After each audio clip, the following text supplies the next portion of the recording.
Ini yang di Polda, yang mereka disuruh bikin surat pernyataan ini bang. Boleh gini aja. Wah, gitu. Tengok kembali bang. Kawan. Tunggu. Kamu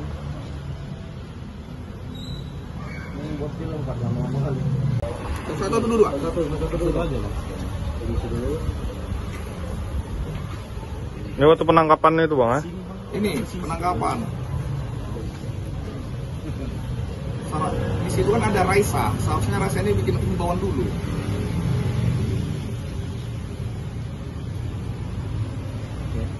Insiden yang hari Minggu itu merupakan tindakan yang sudah beberapa kali dilakukan oleh jemaat yang sebelumnya mereka sudah melakukan beberapa kali protes terhadap pendeta yang mereka menjabat. Mereka menganggap ada beberapa hal pelanggaran-pelanggaran yang dilakukan oleh pendeta Rumondang. Yang ini beberapa poin pelanggaran-pelanggarannya yang dianggap melanggar aturan ketentuan dari aturan HKBP. Akan tetapi puncaknya ini adalah sebenarnya kejadiannya ketika secara arogansi pendeta Rumondang mengganti CST calon sintua yang sudah learning, kalau di istilah learning itu belajar hampir setahun, diberhentikan 10 orang. Setelah diberhentikan baru diunjukan baru tanpa adanya rapat dari Parhalado. Baik itu juga aturan-aturan KBP yang mereka langgar, ada beberapa hal yang banyak lagi yang akan kita tuangkan di sini. Puncak dari perlawanan mereka, bukan pemberontakan, sorry. Puncak dari perlawanan mereka ada beberapa isu yang dibangun. Isu yang dibangun bahwasanya dengan adanya pendeta Rumondang ini jemaat menolak karena di dalam itu banyak tindak korupsi. Itu yang sering dibangun. Terkait yang pro dan kontra. Bendahara pembebasan dan panitia pembebasan itu adalah sintua yang pro ke pendeta sekarang, bukan sintua yang kontra. Bagaimana mungkin kita diisukan memakan atau mengkorupsi uang gereja? Jadi sebenarnya jemaat ini meminta di awal bahwasanya karena sedikit bercerita mengenai pembebasan lahan ini, waktu itu ada mereka menawarkan satu lahan untuk pembebasan gereja itu sebesar 2 sekian M. Jadi uang kas tidak cukup, maka digunakanlah uang jemaat sisanya.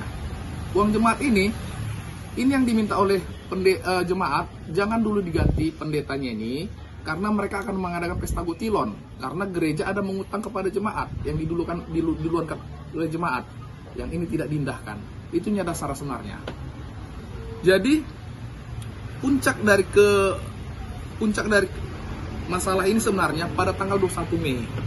21 Mei itu pendeta Rumondang tidak ada melakukan sermon. Sermon itu melakukan siapa pelayan di hari Minggu. Itu hari Sabtu, 21 Mei Sabtu, siapa pelayan di hari Minggu. Adalah inisiatif dari Sintua dan beberapa pemain musik untuk latihan untuk persiapan hari Minggu. Persiapan hari Minggu. Ketika itu setelah persiapan ada beberapa Sintua dipanggil ke Polda. Kita tidak tahu kenapa dipanggil di Polda.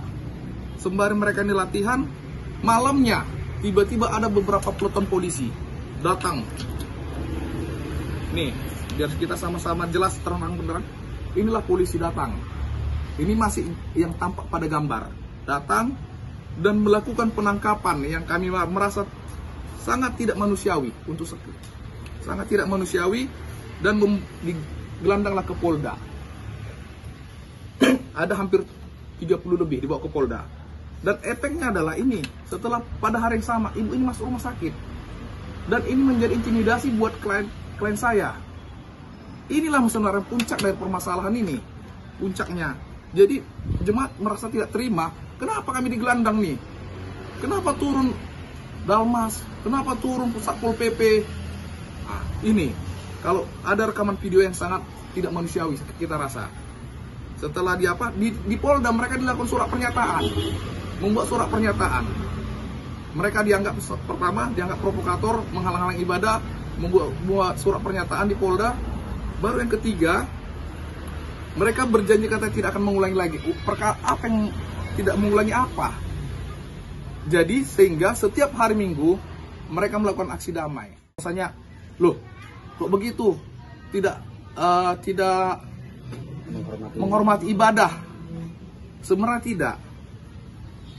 Kita pun tidak mau seperti ini. Tapi jemaat ini perlu dipahami, gereja berdiri itu atas jemaat loh. Jemaat kumpulkan dana, kolektif pembangunan TTA-an ini, TTA-an sehingga terdiri gereja besar. Kenapa dengan setelah besar gereja ini ada keluhan jemaat tidak diindahkan? Contoh, mereka menolak bukan tanpa sebab ini.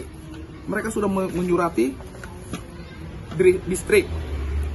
Bahkan mereka sudah menyurati Eporus. Sebelum mereka keluar dari ibadah ini, mereka sudah menyurati Eporus 11 Februari, 14 Februari, bahkan banyak lagi. 28 Maret. Mereka sudah lakukan upaya loh.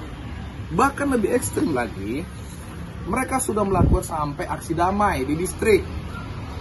Aksi damai di distrik.